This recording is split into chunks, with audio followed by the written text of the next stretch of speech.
The $15 minimum wage still isn't enough. Here's the math. You finally got the raise. Your state passed the $15 minimum wage. You've been making $11 an hour, struggling to survive. Finally, the law says you deserve $15. That's a 36% raise. You should feel rich, right? You calculate it in your head. $15 times 40 hours is $600 a week. $2,600 a month before taxes. About $2,100 after. That's real money. That's enough to breathe. Except it's not. You got the raise 6 months ago and you're still broke. You're still choosing between groceries and gas. You're still one emergency away from disaster. You're still living with roommates. You're still on Medicaid.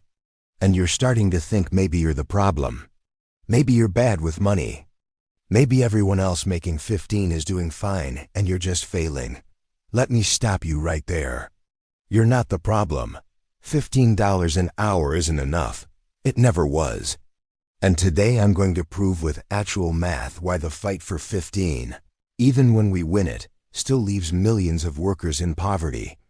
I'm going to show you what a living wage actually requires. And I'm going to explain why the system designed it this way. Let me tell you about Maria. She lives in Phoenix, Arizona. She works at a fast food restaurant. When the minimum wage went to $15 in her county, she was ecstatic. She'd been making $12.50. 15 felt like she'd finally made it. She's 28, lives with 2 roommates, has no kids, no debt, lives as cheaply as possible. If anyone can make $15 work, it's her. Here's her budget. She works 40 hours a week, 50 weeks a year, 2 weeks unpaid vacation. That's $15 times 2,000 hours, 30,000 gross. After federal taxes, state taxes, Social Security, Medicare, she takes home about $24,000, $2,000 a month. Rent for her room in a shared 3-bedroom apartment in a safe area, $600 a month. Utilities split 3 ways, $70. She needs a car because Phoenix has no real public transit. Car payment on a used Honda she got 3 years ago, $260. Car insurance, $140. Gas for commute and errands, $150. Health insurance, she's on the employer plan, $120 a month premium with a $6,000 deductible. She prays she doesn't get sick. Food, she shops at dollar stores and Walmart, meal preps religiously, $300 a month. Phone bill, cheapest prepaid plan, $35. Laundry, $30 a month at the laundromat. Toiletries, household items, $25 a month. That's $1,630 in fixed costs. She has $370 left. For everything else, car maintenance and repairs, averaged out probably $80 a month. Medical copays if she has to see a doctor, probably $50 a month averaged. Clothes when things wear out, maybe $30 a month. That leaves $210. For entertainment, for savings, for emergencies, for literally anything that makes life worth living, $210. And that's if nothing goes wrong. If her car breaks down and needs an $800 repair, her budget is destroyed for months. If she gets sick and hits her deductible, she's wiped out. If her rent goes up, which it does every year, she's in trouble. She's making $15 an hour. She's living as cheaply as humanly possible. And she has $210 a month of breathing room. This isn't financial security. This is barely scraping by with nothing left over. And Maria is doing everything right. She's got roommates, drives a paid-off beater, eats cheap, has no subscriptions, no expensive habits, nothing. If $15 isn't enough for Maria, who is it enough for? Here's what makes this devastating. The fight for 15 started in 2012. Workers and activists fought for over a decade to get this wage passed. They were told they were being unrealistic, that it would destroy businesses, that it was too high. They compromised, they negotiated, they settled for gradual phase-ins. And when it finally passed, it was already obsolete. Because $15 in 2012 would have been enough. $15 in 2025 is not. The goalposts moved while we were fighting. And now millions of workers are making 15 and still need government assistance. Still choosing between rent and food. Still one emergency from homelessness. This isn't a victory. This is a system working exactly as designed. Let's calculate what a living wage actually is, because this isn't opinion. This is arithmetic. We're going to build a budget from scratch for a single adult with no kids in 3 different cities: low cost, medium cost, and high cost. And we'll see what hourly wage is required to meet basic needs without government assistance. Not luxuries. Not vacations. Basic survival with modest dignity. Start with Phoenix, medium cost of living city. Housing, we'll use HUD fair market rent for a 1-bedroom, not a room in a shared place. $1,100 per month. Why 1 bedroom? Because adults deserve privacy and safety. Sharing with strangers is a poverty arrangement, not a standard. Utilities $150. Car, we'll assume a reliable used car paid off, but maintenance and insurance average $180 a month. Gas $150. Health insurance with reasonable deductible. This is key. Not a $6,000 deductible plan, but a reasonable $2,000 deductible. That's about $280 per month premium. Food for one adult eating healthy, not rice and beans every day. $450. Phone and internet, you need both for work and life, $80 combined. Medical averaged annually, copays and deductible, about $150 per month. Clothing and household items, $80. This is basic wear and tear replacement. Total fixed costs, $26.70 per month. But we're not done. Adults should be able to save. Let's add 10% for savings and emergency fund. That's $267. And let's add $100 for quality of life. Entertainment, hobbies, seeing a movie occasionally, being human. Total budget needed, $30.37 per month. That's $36,440 annually.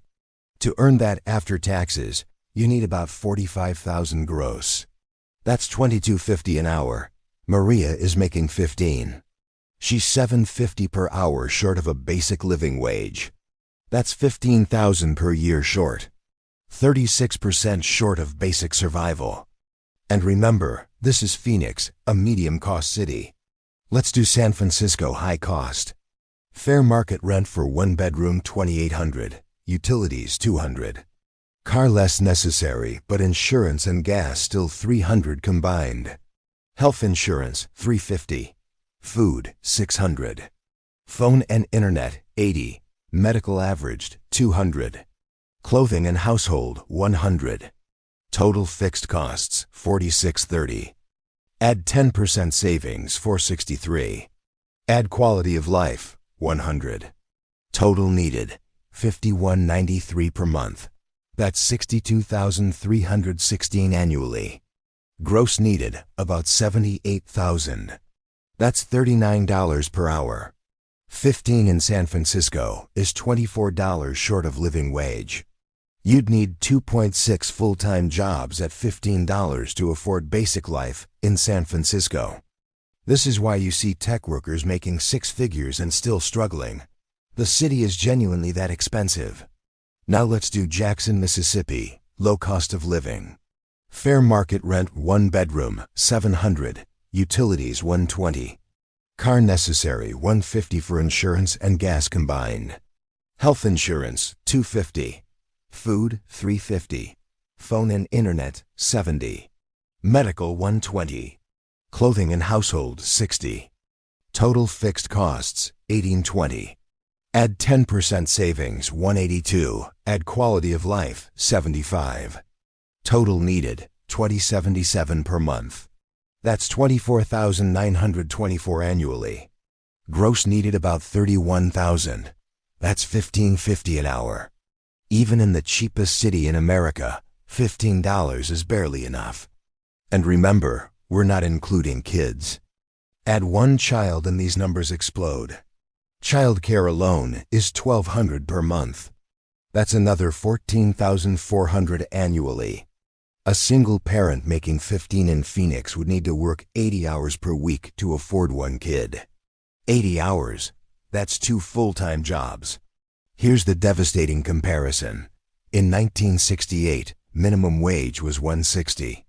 Adjusted for inflation, that's about $13 today. So 15 is higher than historical minimum wage, right?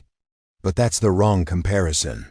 If minimum wage had kept pace with productivity growth since 1968, it would be $26 today. Productivity is how much value each worker generates per hour. Since 1968, worker productivity has increased 140%.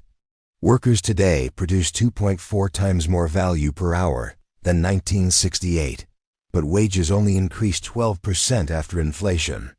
All that extra value went to profits and executive compensation. If workers were paid for the value they create, minimum wage would be 26. And here's the kicker. In 1968, minimum wage was 56% of median wage. Today, $15 is 43% of median wage. Minimum wage workers have lost ground relative to median workers, even as everyone's wages stagnated relative to productivity. The floor dropped and the ceiling barely moved. Everyone got screwed except ownership class. Let's do one more comparison. MIT has a living wage calculator that uses actual local costs. According to MIT, living wage for a single adult in Phoenix is $18.67 per hour. In San Francisco, it's $31.08. In Jackson, Mississippi, it's $16.74. $15 is below living wage in almost every city in America. It's not me saying this. It's MIT's data using actual housing costs, food costs, healthcare costs.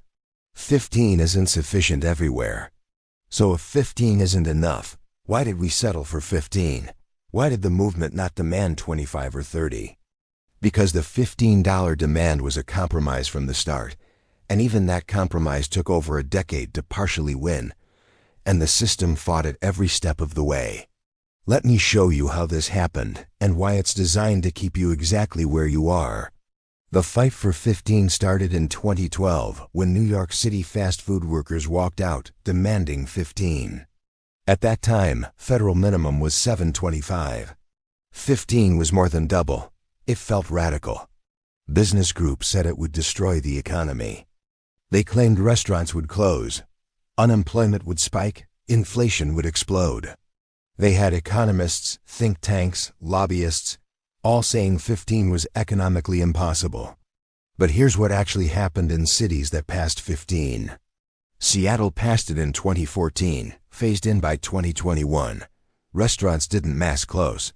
Unemployment didn't spike. The city thrived. Study after study showed minimal negative effects and significant positive effects. Workers had more money, spent it locally, local economy grew. Same in San Francisco, same in New York. Every prediction of doom was wrong. So if 15 didn't destroy the economy, why is it still not enough? Because costs kept rising while we fought. Housing costs increased 40% from 2012 to 2024. Healthcare costs increased 35%. Food costs increased 28%. The 15 we're getting in 2025 buys what $11 bought in 2012. We fought for a decade and won a wage that's worth less. The system stalled us until inflation made our victory meaningless. This is deliberate. Every time workers demand raises, employers and politicians delay. They phase in increases over 5 years. They tie increases to inflation indexes that undercount real inflation. They create exemptions for tipped workers, young workers, seasonal workers. By the time the raise arrives, it's obsolete. This has happened with every minimum wage increase for 50 years. We fight, we win. They delay. Inflation eats the gain. We're back where we started. And who benefits? Look at corporate profits. S&P 500 profit margins hit record highs during the pandemic, while workers were fighting for 15. Corporate profits as a share of GDP are at 70-year highs. CEO compensation is up 1,460% since 1978.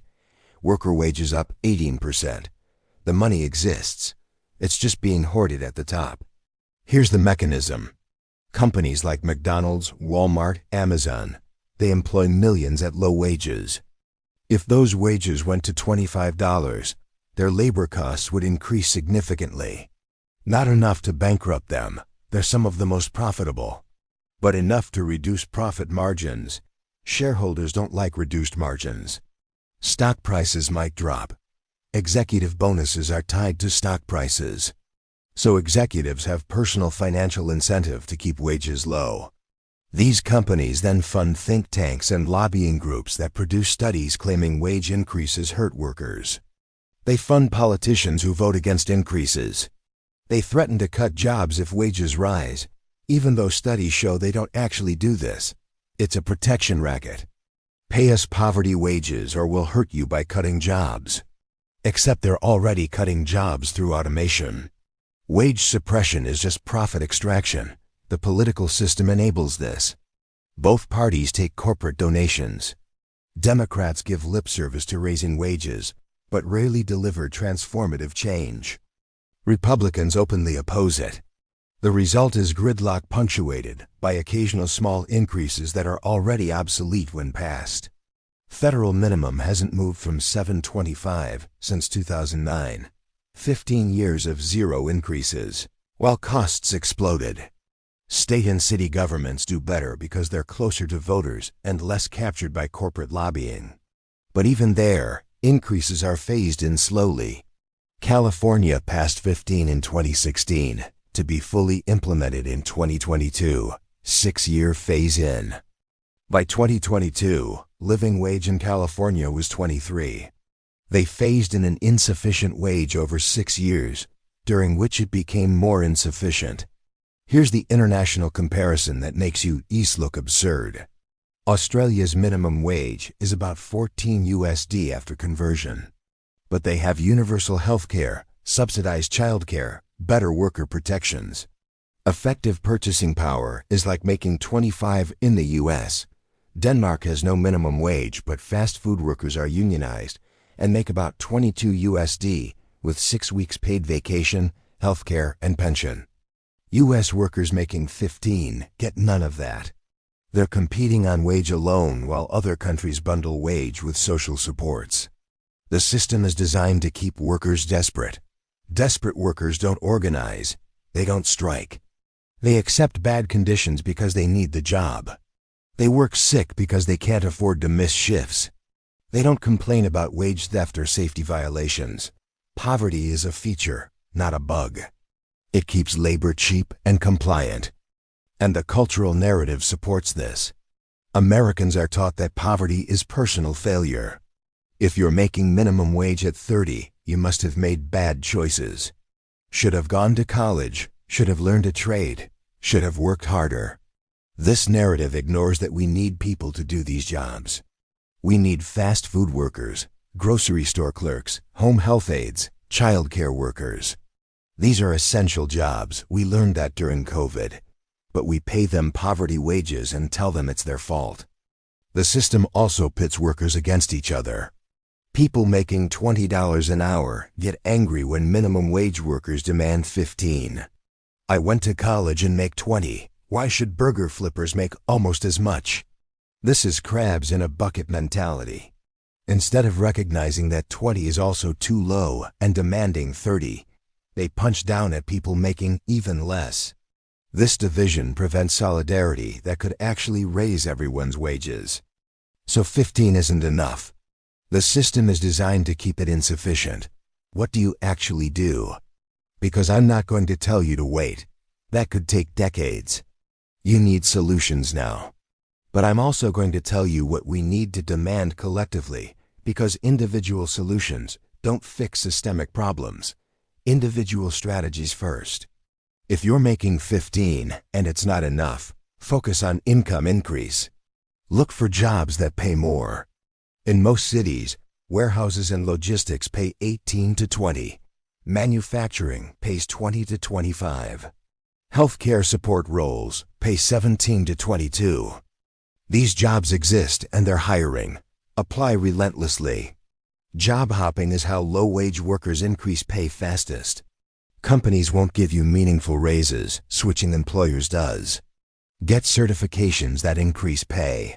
Forklift certification, phlebotomy, CNA, pharmacy tech, coding bootcamp. Whatever is in demand in your area.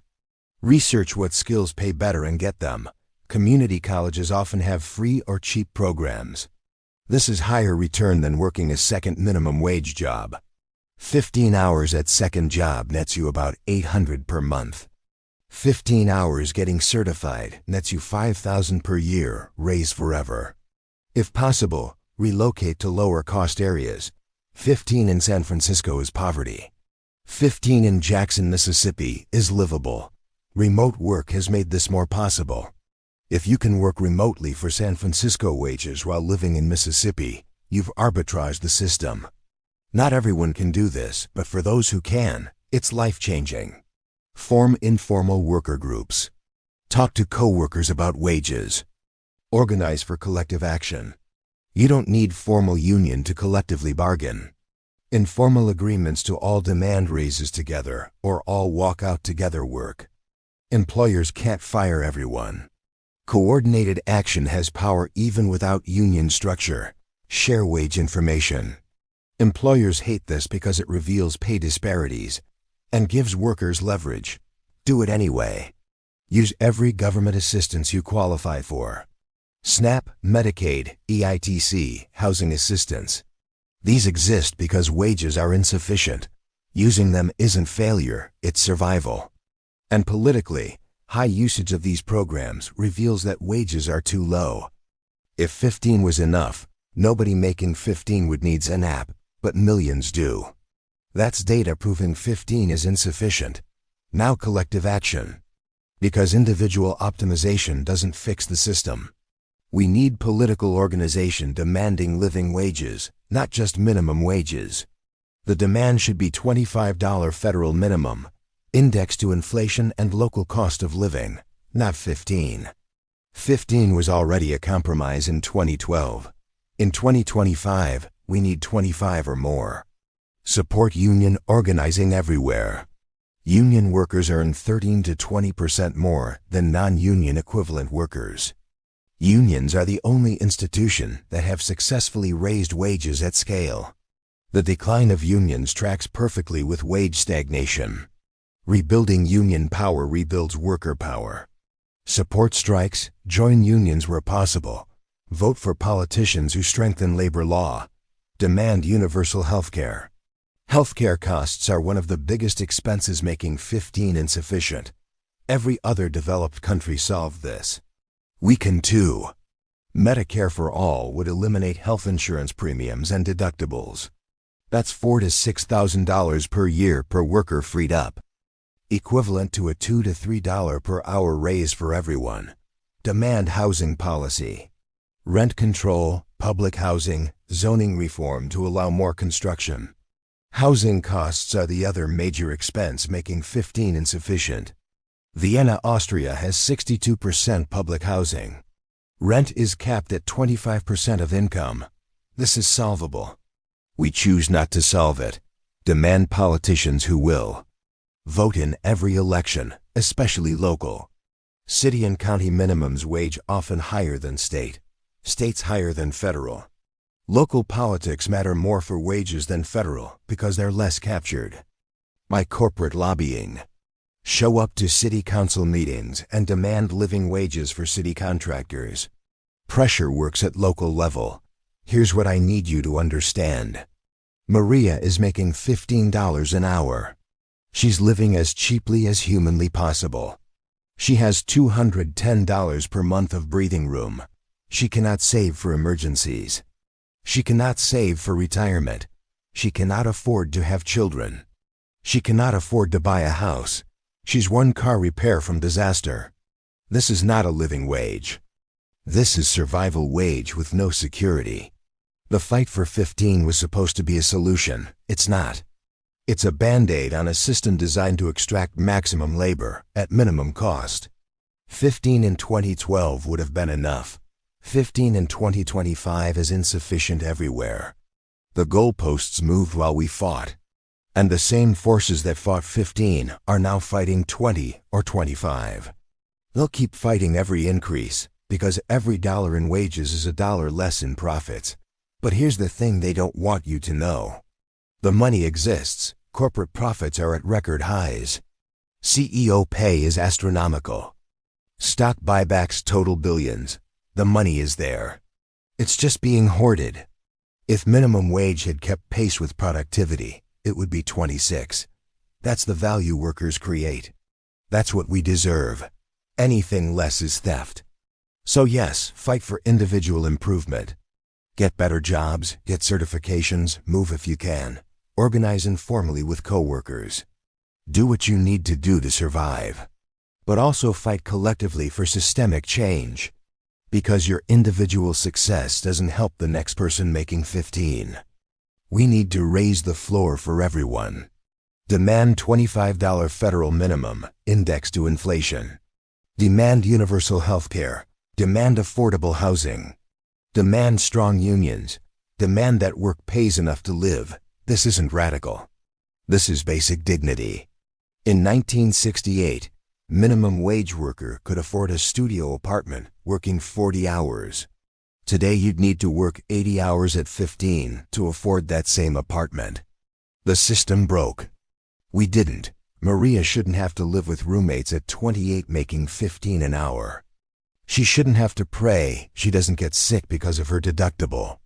She shouldn't have to budget to the dollar with no room for error. She works full-time. She deserves full life. 15 isn't enough. 25 is the starting point. And we need to fight for it like we fought for 15, except faster and harder because we can't afford another decade of stalling. You're not failing. 15 is failing you. The system is working exactly as designed. Now let's break it and build something better. I'll see you in the next one.